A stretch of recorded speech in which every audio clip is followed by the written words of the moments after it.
Hello friends, welcome back to the channel. सी राशि मंदान के चैनल में आपका स्वागत है। मैं आप लोगों से लेक्चर स्टार्ट करने से पहले बोलना चाहूँगी कि अभी तक आपने अगर मेरा चैनल सब्सक्राइब नहीं किया है तो प्लीज़ मेरा चैनल सब्सक्राइब कर लें, और जिन्होंने मेरा चैनल सब्सक्राइब कर लिया है उनको वेरी वेरी थैंक यू। सो अभी हम स्टार्ट करेंगे। आज हम स्टार्ट करेंगे नया topic, measures of dispersion. Measures of dispersion ये क्या बताता है, इसका मीनिंग क्या होता है, इसके मेज़र ऑफ डिस्पर्जन डिस्पर्जन को मेज़र करने के लिए कौन कौन से मेजर्स होते हैं, वो सब हम इसमें पढ़ेंगे।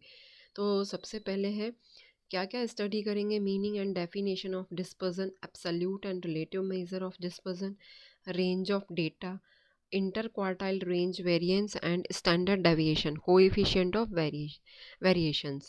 तो इतने टॉपिक हम इसमें कवर करने वाले हैं।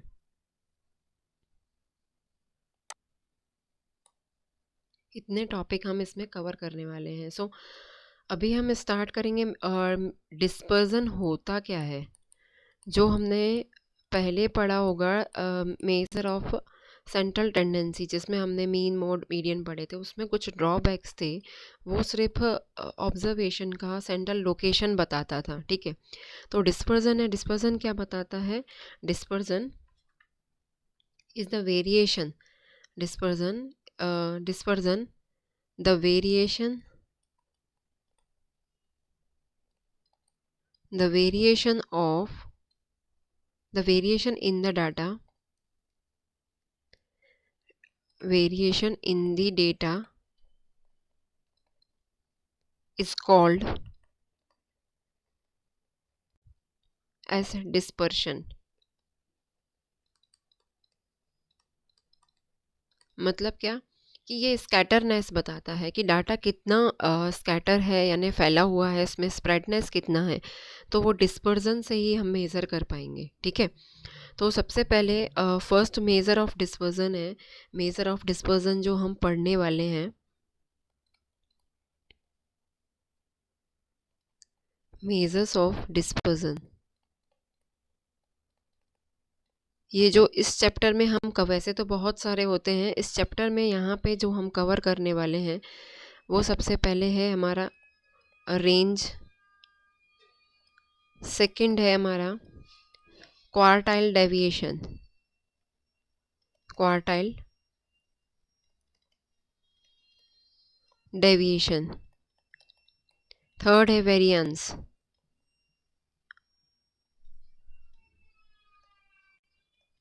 और फोर्थ है हमारा standard deviation.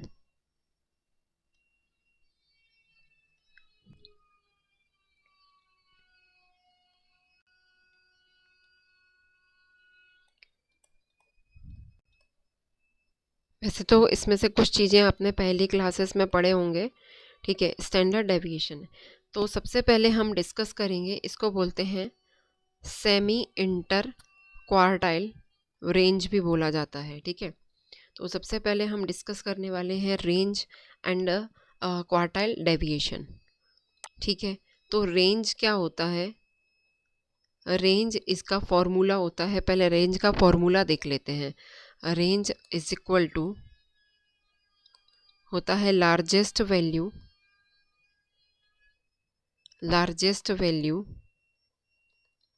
Minus smallest value, ठीक है। तो ये जो हमारे पास जो डेटा है, the range is the simplest of all the major of dispersion depending upon two extreme observations. तो एक्सट्रीम ऑब्जर्वेशन मतलब जो हमारे एकदम किनारे के जो ऑब्जर्वेशंस होते हैं, लार्जेस्ट एंड स्मॉलेस्ट, उनकी बात करता है। It is defined as the difference between the largest value and smallest value in the data. So range को इस टाइप से हम फॉर्मूला इसका ये आ जाता है। सेकेंड है अपन का, सेकंड है क्वार्टाइल डेविएशन। क्वार्टाइल डेविएशन ये क्या होता है, क्वार्टाइल डेविएशन मतलब इसका फॉर्मूला देखेंगे सबसे पहले। Quartile deviation is equal to होता है Q3 माइनस Q1 अपॉन 2। मतलब इसको बोलते हैं Q3 minus Q1 upon two को inter quartile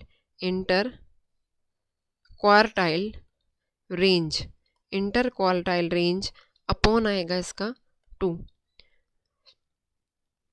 Q3 minus Q1 को इंटर क्वार्टाइल रेंज भी बोला जा सकता है, बट इसका मीनिंग होता क्या है, since the range uses only two extreme values, मतलब वो लार्जेस्ट एंड स्मॉलेस्ट वैल्यूज को यूज़ करता है, it can't given real picture of the dispersion. हम मेजर ऑफ डिस्पर्जन पढ़ रहे हैं तो इससे रियल पिक्चर तो पता नहीं चल पाती है रेंज से। In order to overcome this drawback, the range of middle 50% items is computed. These 50 items lies between the two quartiles Q1 and Q3. So quartile deviation gives the half of the range of middle 50% observation. It is called as semi-interquartile range. तो इसको इस type से हम calculate कर सकते हैं। ठीक है, तो ये अपन ने इनके फॉर्मूलाज देख लिए। अब जो एक्सरसाइज है हमारी, एक्सरसाइज है 2.1, वो इसी पे ही डिपेंड करती है पूरी। तो find range of the following data. ठीक है, तो उस एक्सरसाइज में सबसे फर्स्ट क्वेश्चन बोल रहा है कि ये ऑब्जर्वेशंस दिए हुए हैं, इनकी रेंज निकालनी है। तो रेंज का फॉर्मूला होता है अपन का largest value minus smallest value. अभी यहाँ पे सबसे लार्जेस्ट वैल्यू कौन सी है, लार्जेस्ट वैल्यू अपन की है 967 एंड स्मॉलेस्ट वैल्यू है 250। स्मॉलेस्ट वैल्यू है 250, दोनों का डिफरेंस निकालेंगे तो अपन का आ जाएगा रेंज। ठीक है, तो यहाँ पे अपन का L बराबर क्या था, here L is equal to 967 and S is equal to 250। ठीक है, चलो यहाँ पे फर्स्ट क्वेश्चन हमारा कंप्लीट होता है। सेकंड क्वेश्चन हम रीड करेंगे। इसमें क्या निकालना है अपन को, the following data gives number of typing in mistakes done by the Radha during a week. मतलब एक वीक में राधा ने इतने मिस्टेक्स करे हैं, तो उसका रेंज निकालना है। रेंज निकालने के लिए वही हमको फॉर्मूला मालूम है, बट यहाँ पे लार्जेस्ट एंड स्मॉलेस्ट वैल्यू निकालनी पड़ेगी। तो here L is equal to हमारा क्या, लार्जेस्ट वैल्यू 21 है एंड स्मॉलेस्ट वैल्यू कितनी है 10। तो हमारी रेंज जो है इजीली निकल के आ सकती है। Range is equal to L minus S, यानी 21 माइनस 10 इज इक्वल टू 11। ये हमारा आ गया। ठीक है, तो यहाँ पे हमारा सेकंड क्वेश्चन कंप्लीट हो गया। चलो अभी थर्ड क्वेश्चन देखते हैं।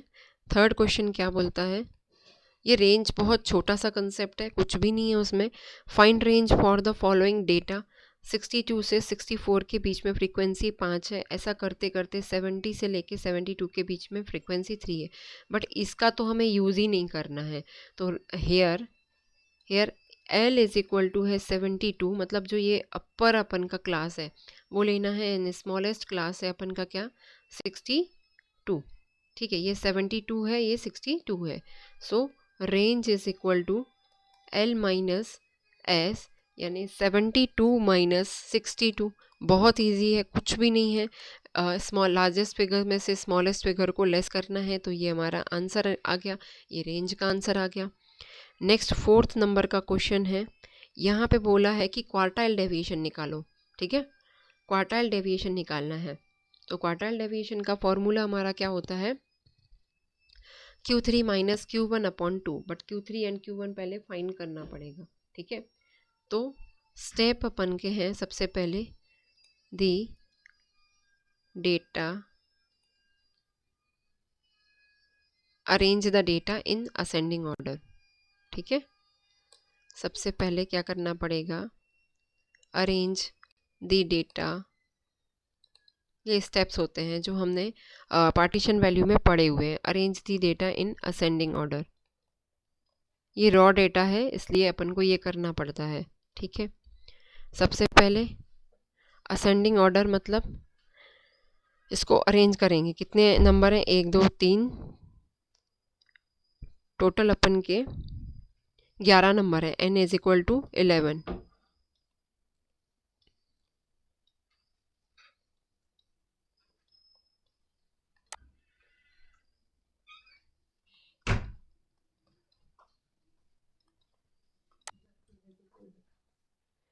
ऐसे करके हमारे 11 नंबर हैं, इनको पहले अरेंज कर लेंगे असेंडिंग ऑर्डर में 3 3 5 5 8 9 11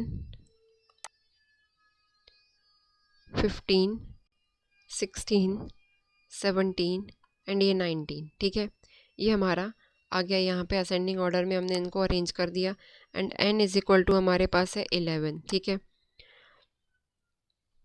तो Q1 निकालना है। सबसे पहले हमें कैलकुलेट करना है Q1 इज इक्वल टू क्या होता है, n+1 अपॉन 4th टर्म। 1 का मल्टीप्लाई कर लेंगे 11 + 1 अपॉन 4th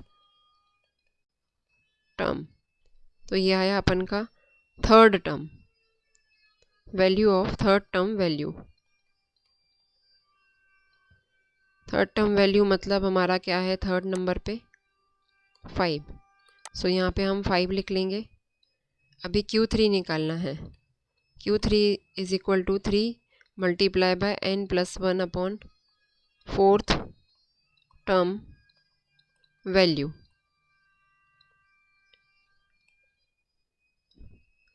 तो 3 मल्टीप्लाई बाय n मतलब 11 + 1 अपॉन 4th टर्म वैल्यू,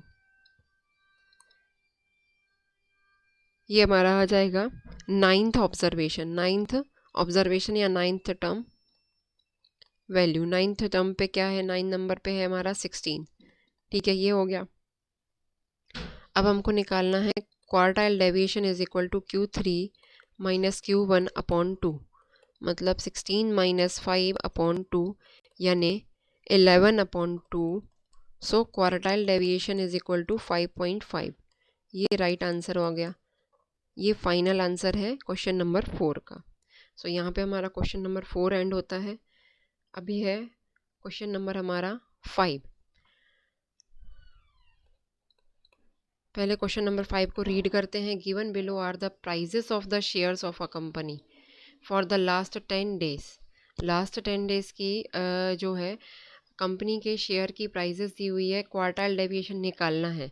तो ये सबसे पहले अपन को इस फॉर्म में दिया हुआ है। तो arrange the data in ascending order, arrange data in ascending order.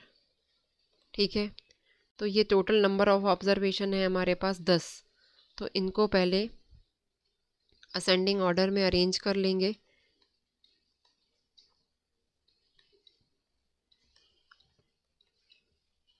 सबसे पहले हमारा आएगा 164, 172, 188, 190, 195, 200, 208, 214। ठीक है, 230 एंड अपन का 237 ये दिया हुआ है। अब अपन को निकालना है क्वार्टाइल डेविएशन। तो सबसे n इज इक्वल टू कितना है अपन को 10।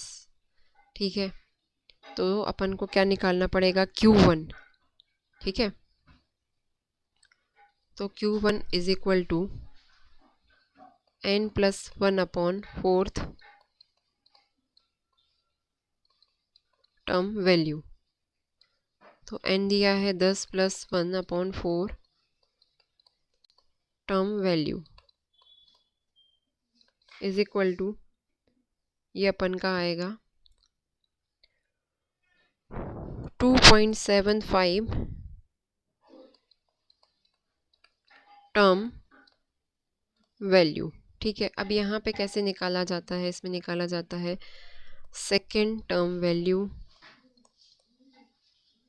Plus 0.75 multiply by third term value minus second term value. ठीक है, सो Q1 इज इक्वल टू हमारा आएगा, सेकेंड टर्म की जो वैल्यू है क्या है 172। सेकेंड टर्म की वैल्यू है 172 एंड थर्ड की 188। So plus 0.75 188 minus 172। जब इसको सॉल्व करेंगे तो हमारा आंसर आ जाएगा 184। So Q1 is equal to 184 and Q3 भी अपन को चाहिए है, तो Q3 is equal to n+1, 3 multiply by n+1 upon 4 term value. ठीक है, तो 3 multiply by 10+1 upon 4th term value. अच्छा, अब जब हम इसको सॉल्व करते हैं तो हमारा आंसर आएगा 8.25 टर्म वैल्यू, यानी ये वैल्यू जो है 8 और 9 के बीच में रहेगी। 8th term value plus 0.25 multiply by 9th term value, 9th term value minus 8th term value. तो ये हमारा कितना आएगा? 8th टर्म वैल्यू हमारी कितनी दी हुई है देख लेंगे। 8th और 9th कितनी दी हुई है? 8th है 214 एंड ये हमारा है 230।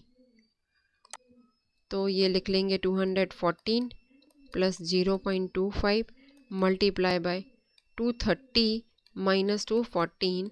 ठीक है, तो ये हमारा आंसर आ जाएगा ऐसा करते 218। ठीक है, तो Q3 हमारा आ गया ये 218।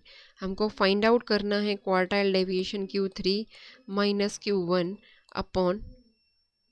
अपॉन 2 आता है। ठीक है, तो Q3 था मेरा 184, नहीं 218 एंड Q1 है 184 अपॉन 2।